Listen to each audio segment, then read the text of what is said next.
My ex will be joining us for Christmas dinner, Chase said, adjusting his tie without even glancing at me. Try not to make it awkward. Behave yourself for once. I smiled softly, pretending his words didn't sting. He thought I'd flinch, that I'd break the way I used to. But this time, I only said, "Of course, darling." Because what he didn't know was that I had sent out an invitation of my own. When the doorbell rings later, his face will drain of color. The laughter will stop. And for the first time in his perfectly controlled world, he'll lose his grip on the script he thought he wrote for both of us. Try not to make it awkward, he repeats, sipping his whiskey. The ice clinks against the glass, slow, deliberate, like a ticking clock counting down to something he doesn't yet see coming. I'm standing by the kitchen counter, holding a towel still damp from washing the plates he didn't bother to touch. The apartment smells like cinnamon and expensive regret. My reflection in the window is calm, patient, unreadable. He looks up briefly, his tone light but sharp. "You've been quiet lately," he says, as if quiet isn't what he's always demanded from me. The irony almost makes me laugh.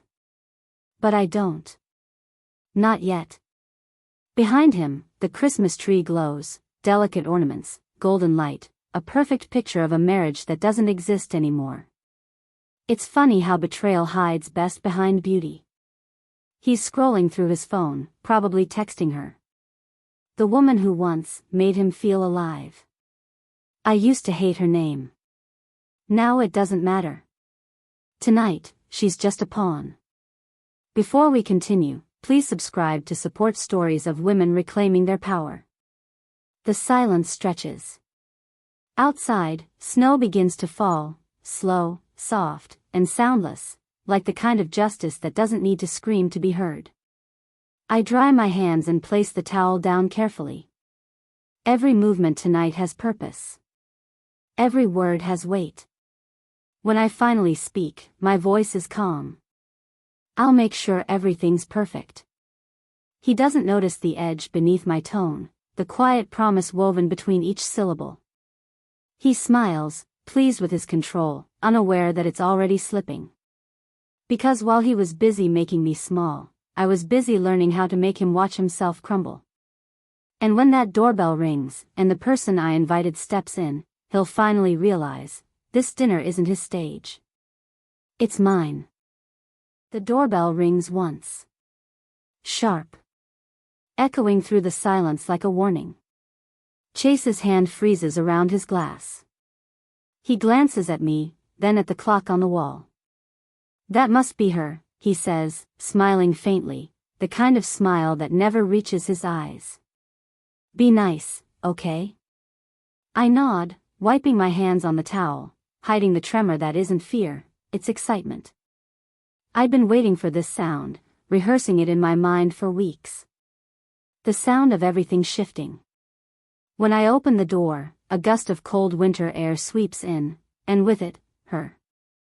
Madison. Tall, confident, wearing that expensive perfume I once found on his collar. She smiles, all teeth and triumph. "Merry Christmas," she says sweetly, her eyes flicking past me to where he stands. "Merry Christmas," I reply. My tone is polite, measured. I step aside to let her in. She doesn't notice the second pair of footsteps behind her, the quiet, steady sound of my own invited guest. "Thank you for joining us," I continue, looking directly at Chase as another voice fills the doorway. Deep, controlled, and far too familiar. "Pleasure to be here," says Ethan Hawthorne. My brother. The name alone makes Chase's face go pale. He takes a step back, the whiskey glass trembling slightly in his hand. "Ethan," he says, his voice breaking its usual calm. I didn't realize." "No, you didn't," Ethan cuts him off smoothly, stepping inside. His presence fills the room like gravity itself, cold, heavy, unyielding. "You rarely realize things until they fall apart, do you?" Madison shifts uncomfortably, sensing something's off. I close the door gently, locking it behind me. I hope you don't mind, I say softly. I thought it was time the family met. Before we continue, please subscribe to support stories of women reclaiming their power. The tension spreads through the room like frost creeping across glass. Chase tries to regain his composure, gesturing toward the dining table. Let's just eat, he mutters. But even his voice sounds smaller now, thinner. The clink of cutlery, the rustle of fabric, the faint hum of Christmas music from the speaker, all of it feels like a play he's losing control of. Madison sits opposite me, glancing between the two men. Ethan's gaze never leaves Chase, and mine never leaves her. Every secret has a scent. Tonight, it smells like pine needles and fear. Chase starts to talk business, desperate to fill the silence. Ethan, I didn't realize you'd be in town. We could've prepared? Ethan interrupts again, calm but merciless. Yes, I'm sure you would've. His eyes flick toward me, then back to Chase.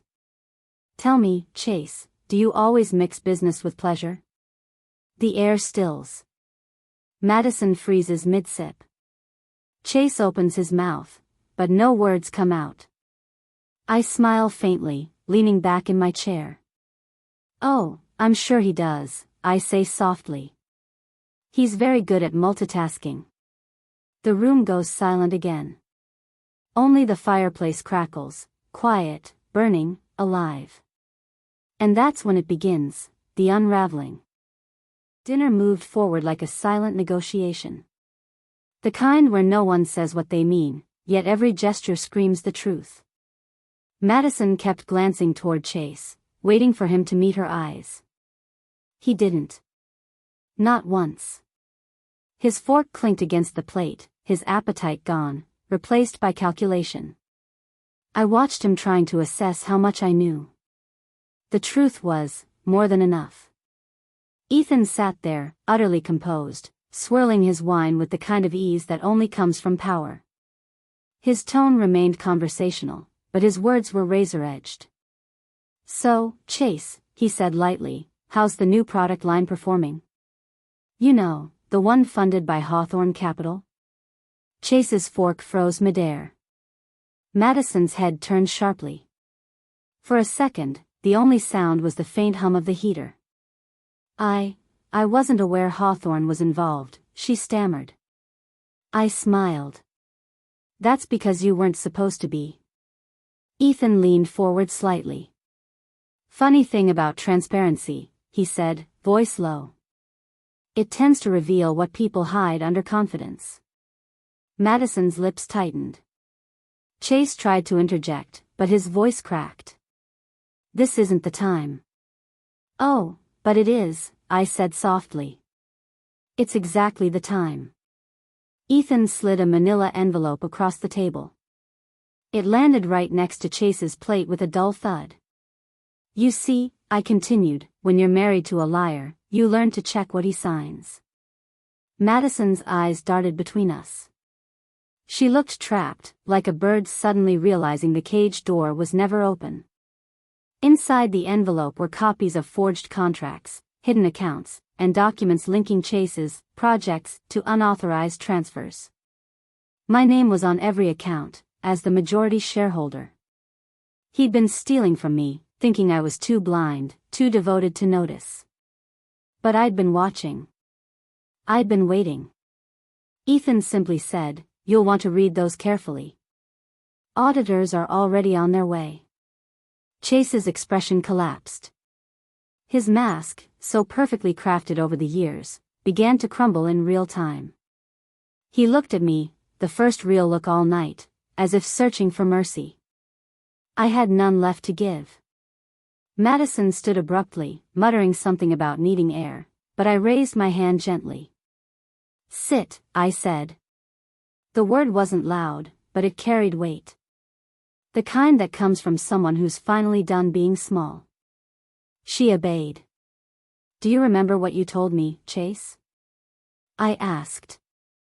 That I was too naive to understand how the world works. I leaned forward slightly, meeting his hollow stare.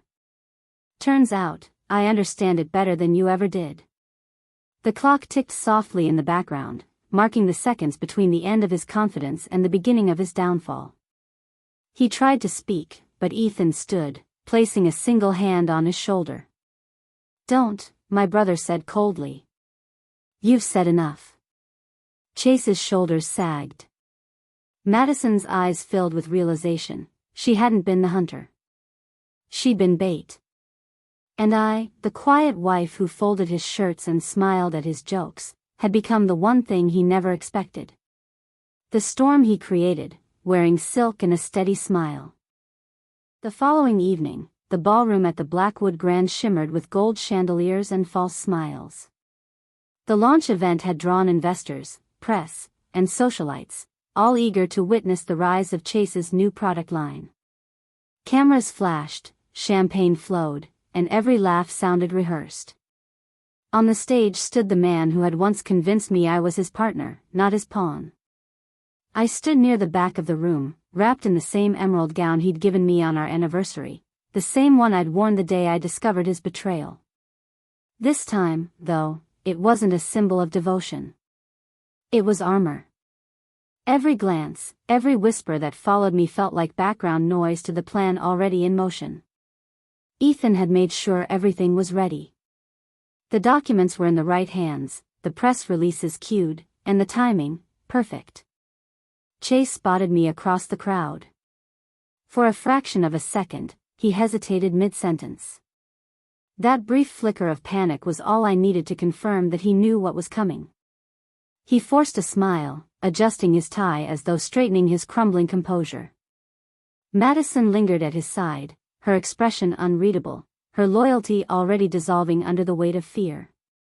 The event host handed me the microphone for my guest speech. Chase hadn't expected me to accept. He probably assumed I'd retreat quietly, humiliated. Instead, I stepped onto the stage with a calm grace that only comes after surviving a heartbreak so deep, it burns the fear out of you. Good evening, I began, my voice steady, resonating through the room.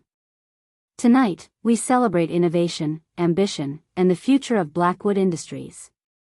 But the truth is, I paused, letting silence grip the air, tonight is about transparency. From the corner of the room, Ethan nodded slightly. I continued, when we talk about success, we often forget to mention the cost, the sacrifices made by those working quietly behind the scenes. But tonight, I'd like to share a reminder, every foundation built on deceit eventually cracks. Gasps rippled through the audience as the large projector screen behind me lit up, displaying Chase's name beside a series of transactions, emails, and confidential company documents. The evidence was undeniable. His voice echoed faintly from a hidden recording Ethan had obtained, "She's so naive. She has no idea what's really going on." That single sentence, replayed in front of hundreds, sliced through the crowd like ice. Chase stumbled forward. This is taken out of context," he stammered, voice breaking. I turned toward him, expression unreadable. "Context," I repeated softly. "Yes, context matters." I gestured toward the screen again, where the forged signatures appeared, his, and mine beneath it. "So let's put it into context, fraud, embezzlement, and betrayal. That's your context, Chase." Madison took a step back, her face pale as the cameras turned toward her. "Security," Ethan said quietly, signaling the guards stationed by the doors. As they approached, Chase looked at me one last time, eyes wide with disbelief. "You can't do this," he whispered. I smiled faintly. "I already did." He was escorted out amid a storm of flashing cameras and murmured disbelief. The crowd didn't cheer. They didn't need to. Silence carried more power than applause ever could. I handed the microphone back to the host and stepped down from the stage, every step deliberate, every breath controlled. The same people who once saw me as fragile now parted from me like I was something untouchable. For the first time in years, I felt the weight lift, not because I destroyed him, but because I'd reclaimed myself. The morning after the event, sunlight spilled through the glass walls of my penthouse, scattering across untouched champagne glasses and the single emerald earring I'd left on the counter. I watched the city move below, restless, unaware of the quiet war that had ended the night before. Chase's name was already trending, not under Entrepreneur of the Year, but Corporate Betrayal Exposed. Every headline told the story he'd written himself, with arrogance, deceit, and the belief that I'd always stay quiet. But the truth was, silence had never meant surrender. It had meant patience, strategy, control. And last night, for the first time, I saw how powerful that could be. Ethan stopped by briefly, placing the signed transfer papers on my table, the ones that made me majority shareholder of Blackwood Industries. "You did it," he said softly, almost like he was still processing it. I smiled faintly. "No," I corrected. "He did. I just stopped pretending to be harmless." For years, I'd been taught that grace meant endurance, that women should swallow disrespect with a smile, that quietness was virtue. But power isn't about noise. It's about precision. It's the art of knowing when to strike and when to walk away. Chase thought love made me weak. He mistook empathy for submission. That was his downfall. The city skyline glimmered in the distance, and for the first time, I didn't feel the ache of betrayal anymore, only clarity. I had lost a husband, yes, but I had gained something rarer, self-respect born from ashes. I opened my laptop, watching the press conference replay. The moment the projector lit up. The shock on his face. The way the room froze.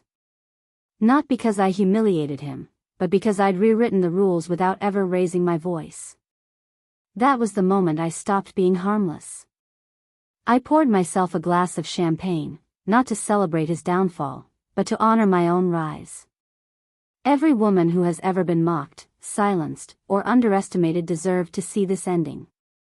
Because the truth is, we all have that breaking point, where silence turns into strategy, and strategy into freedom. Help women stop being harmless. And I've never been more proud of anything in my life. If this story of calculated justice had you glued to your screen, hit that like button right now. My favorite part was when the projector revealed Chase's secret, and the room turned against him in stunned silence. What was your favorite moment? Drop it in the comments below. Don't miss more powerful revenge stories like this. Subscribe and hit that notification bell so you never miss an upload.